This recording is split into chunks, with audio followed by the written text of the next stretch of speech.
The very evening of our arrival, some Indians came to Castillo begging him to cure them of terrible headaches. Castillo prayed over them, and they claimed to be healed.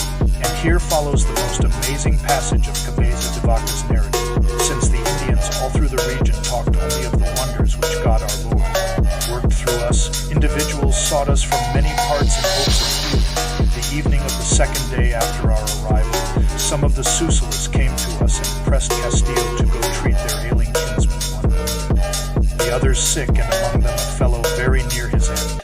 Castillo happened to be a timid practitioner, the more so, the more serious and dangerous the case, feeling that his sins would weigh and someday impede his performing cures. The Indians urged me to go heal them, so I had to go with them. Dorantes brought Estevanico and accompanied me.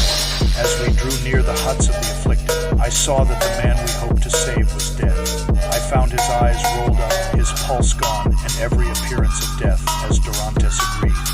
Taking off the mat that covered him, I supplicated our Lord in his behalf and in behalf of the rest who ailed, as fervently as I could, blessing and breathing on him many times. The natives then took me to treat many others who had fallen into a stupor. When we got back that evening, they brought the tidings that the dead man I had treated had got up whole and walked. All I had ministered to had recovered and were glad. Throughout the land, the effect was a profound wonder and fear. People talked of nothing else, and wherever the fame of it reached, people set out to find us so we should cure them and bless their children. Up to now, Dorantes and his Negro had not attempted to practice. But under the soliciting pressure of these pilgrims from diverse places, we all became physicians, of whom I was the boldest and most venturous in trying to cure anything.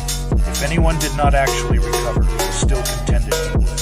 What they who did recover related caused general rejoicing and dancing, so we got no sleep. Before anyone gets too skeptical of these events, it should be noted that several years later, when Coronado's expedition passed through New Mexico, Indians told them of 4 great doctors, one of them black, the other 3 white, who gave blessings and healed the sick. Historians and journalists call that independent corroboration. Were the healings real? Cabeza de Vaca himself admits that not all were healed, but the phenomenon, let us say, was real enough to be remembered by independent witnesses. There have been many witnesses, both ancient and modern, in every known culture, to healings very like these. It's a subject that discomforts scientists because they've been able neither to prove nor disprove it conclusively, but there's too much documentation for the phenomenon to be dismissed, and if even only a few of these phenomena are genuine, if healings such as Cabeza de Vaca described are part of the human possibility, then the present civilized consensus and its description of existence is not only incomplete but also inaccurate.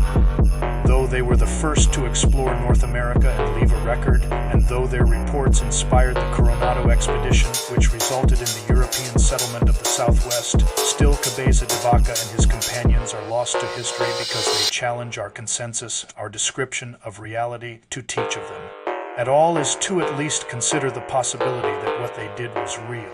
Their healings can be contested, but what cannot be disputed is that the Indians of the Southeast adored them. Cabeza de Vaca, Dorantes, Castillo, and Estevanico, hoping to run into Spaniards whom they thought might be exploring north from Mexico, proceeded into West Texas and New Mexico. Some researchers think they got as far as Arizona.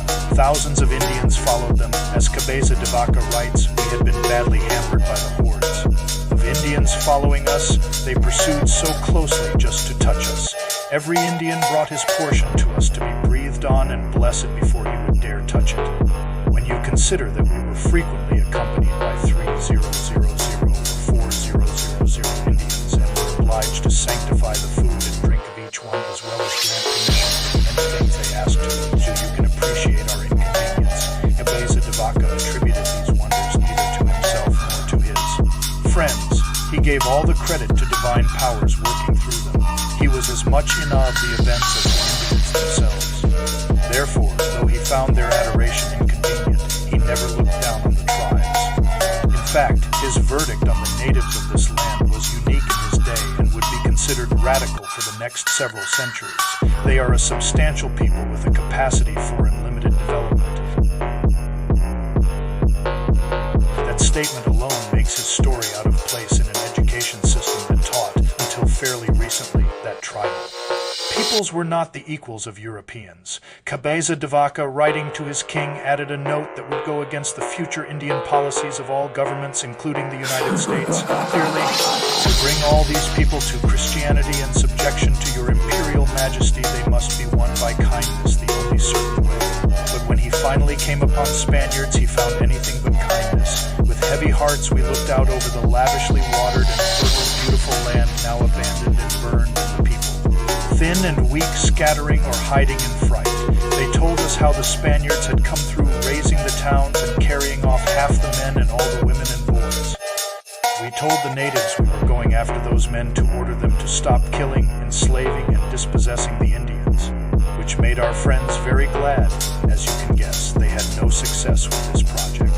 When they found the Spaniards who had done those things, Cabeza de Vaca got into a hot argument, for those Spaniards meant to make slaves of the Indians in our train. The commander of those conquistadors, Juan Diego de Alcaraz, made his interpreter tell the Indians that Cabeza de Vaca and his friends were members of his race who had been long lost, that his group were the lords of the land who must be obeyed and served, while we were inconsequential. The Indians paid no attention to this. Conferring among themselves, they replied that the Christians lied. We had come from the sunrise, they from the sunset. We healed the sick, they killed the sound. We came naked and barefoot, they clothed, horsed, and lanced. We coveted nothing, but gave whatever we were given, while they robbed whomever they found and bestowed nothing on anyone. He added, "To the last I could not convince the Indians that we were of the same people as the Christian slavers." Finally, it was time for Cabeza de Vaca, Dorantes, Estevanico, and Castillo to take their leave from the Indians, both those who had followed them for so long and those who had come to them for protection. Here Cabeza de Vaca added his most direct and defiant note to his king. When the Indians took their leave of us, they said they would do as we commanded and rebuild their towns if the Christians let them. And I solemnly swear that if they had not done so, it is the fault of the Christians. Cabeza de Vaca and his companions journeyed south, accompanied by Spanish soldiers, and met with the governor of Mexico, Nuevo de Guzman, in Conquistador, where he made his report to Guzman and to the now aging courts. The governor received us graciously and outfitted us from his wardrobe. I could not stand to wear any clothes for some time or to sleep anywhere but on the bare floor. I think of him in that interim of how strange clothing felt to him after 8 years of nakedness, and of how he could not bring himself to sleep on a civilized bed. If he ever used his healing powers again, he made no record of it. In 1540, Cabeza de Vaca was appointed governor of the South American provinces of the Rio de la Plata, where he prohibited the slaving, raping, and looting of Indians. This caused deep resentment among the soldiers in his command, and finally, in 1543, they imprisoned him and sent him back to Spain in chains. He remained in prison for about 8 years, almost as long as he'd spent in North America, until his wife spent the better part of her fortune to free him. He died in 1557 at the age of 67, and despite the writings he left, virtually disappeared from history because history could accept neither his actions nor his message had he actually been given the gift of healing. In answer, we have to ask ourselves, why else would Indians have followed him by the thousands? It is certain that they did, for many Spaniards in Mexico witnessed it. Since this is the only incident in the entire history of the meeting of Europeans and Native Americans when a white man had such an effect without military coercion, we must assume an extraordinary cause. That is what leads me to believe Cabeza de Vaca's account credible. But if he had such powers, why did they leave him when he was back among his own people? Perhaps because among his own kind his powers were neither wanted nor accepted.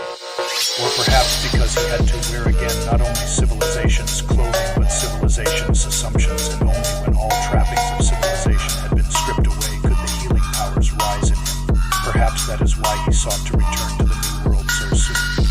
But as essentially a military governor in South America, he could not recreate the conditions that existed for him on his first journey.